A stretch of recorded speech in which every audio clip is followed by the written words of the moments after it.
আজকে আমাদের রেসিপি হচ্ছে চিকেন রেশমি কাবাব। তো আজকে চিকেন রেশমি কাবাব কিভাবে বাড়িতে বানাবো সেটাই তোমাদের সাথে শেয়ার করব। তো প্রথমে আমি এখানে পরিমাণ মতো চিকেন নিয়ে নিয়েছি।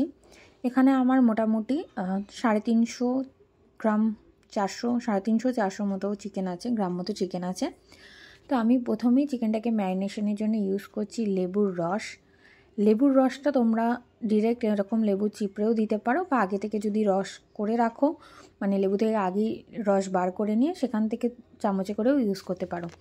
যদি সেভাবে দাও তাহলে মোটামুটি 3 থেকে 4 চামচ লেবুর রস ইউজ করবে। আর যদি লেবু চিপড়ে দাও তাহলে হাফ লেবু দিলেই হবে, হাফের একটু বেশি দিলেও হবে বা হাফ দিলেও হবে।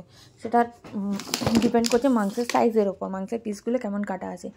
লেবুটা আমরা এই কারণে দিয়ে ভালোভাবে ম্যারিনেট করব, কারণ আমরা এখানে কোনোরূপ ভিনিগার ইউজ করব না, সেই জন্য লেবুর পরিমাণটা একটু বেশি দিয়েছি। এবার ভালোভাবে ম্যারিনেশন করে নেবো, আগে মানে হাত দিয়ে আগে মেখে নেব। এরপর এর সাথে দেব নুন পরিমাণ মতো, তার সাথে দেব হলুদ গুঁড়ো এবং আমি কাশ্মীরি লঙ্কা গুঁড়োও ব্যবহার করব, যেহেতু রেশমি কাবাব যাতে কালারটা সেরকম আসে সেই জন্য। অনেকে ফুড কালার ইউজ করে, আমি কিন্তু কোনো আর্টিফিশিয়াল কালার ইউজ করছি না। এরপর দিয়ে দিলাম গোলমরিচ গুঁড়ো, এরপর দিচ্ছি ধনে গুঁড়ো। ধনে গুঁড়োটা দেওয়ার পর একটু জিরে গুঁড়ো দিলাম, তারপর দেব লাল লঙ্কা গুঁড়ো। লাল লঙ্কা গুঁড়োটা কিন্তু আমি ঝালের জন্য দিচ্ছি, যে যেরকম ঝাল খাবে সেরকম। এরপর দিয়ে দিলাম আদা রসুন বাটা। আদা রসুন বাটাটা পরিমাণ মতো দিতে হবে, খুব বেশিও যেন না হয়, খুব কমও যেন না হয়। তারপর আমি সামান্য পরিমাণ টক দই দেবো। টক দইটা দিলে কিন্তু ম্যারিনেশনটা ভালো হবে। এরপর এর মধ্যে আমি একটু ময়দা দেব। ময়দা, যেহেতু কর্নফ্লাওয়ার ছিল না আমার বাড়িতে, তাই আমি ময়দা ইউজ করেছি। ময়দাটা ইউজ এই কারণে করছি যাতে ম্যারিনেশনটা ভালো হয়, ঠিক আছে? কারণ জল কাটবেই, যেহেতু নুন দিয়েছি, লেবু দিয়ে ম্যারিনেট করেছি, তো ময়দার বদলে গুঁড়ো দুধ বা কর্নফ্লাওয়ারও ইউজ করা যাবে।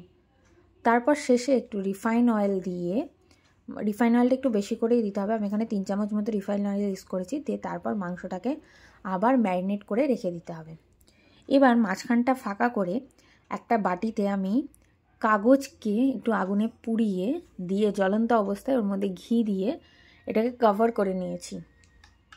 তাহলেও কিন্তু একটা স্মোকি ফ্লেভার আসবে। কাঠকয়লাটা সবসময় তো সবার কাছে অ্যাভেলেবেল হয় না, তাই এখানে আমি এইভাবে করেছি, এতেও কিন্তু স্মোকি ফ্লেভারটা ছিল। এরপর একটা ফ্রাই প্যানে অল্প একটু বাটার বা অয়েল দিয়ে তাতে মাংসগুলো দিয়ে দিতে হবে। দিয়ে তারপর উল্টে সেম প্রসেসে আরেকটা সাইডও উল্টে নিতে হবে। এইভাবে করে তোমরা করতে পারো। আর যদি মাইক্রোওয়েভে করো তাহলে মাংসগুলোকে এরকম লাগিয়ে নিতে হবে। টুথপিকে লাগিয়ে নেওয়ার পর তারপর বাটারের শেড দিতে হবে উপর দিয়ে। তারপর মাইক্রোওয়েভে দুটো সাইডই মাইক্রোওয়েভ করতে হবে। প্রথমে মাইক্রোওয়েভে আমি 15 মিনিটের জন্য দিয়ে একবার বার করে নিয়ে দেখে নিয়েছিলাম যে কোনো অয়েল ব্রাশ বা তেল বাটার দিতে হবে কি না। পরে আমি আবার 15 মিনিটের জন্য দিই। এরপর ওই অপর সাইডটাকে উল্টে দিতে হবে এবং সেই সাইডেও অয়েল ব্রাশ করে আবার সেইটাকে 30 মিনিটের জন্য দিতে হবে। দিয়ে ফাইনালি তৈরি হয়ে গেছে আমাদের চিকেন রেশমি কাবাব। এটাকে স্যালাড এবং গ্রিন চাটনির সাথে আমি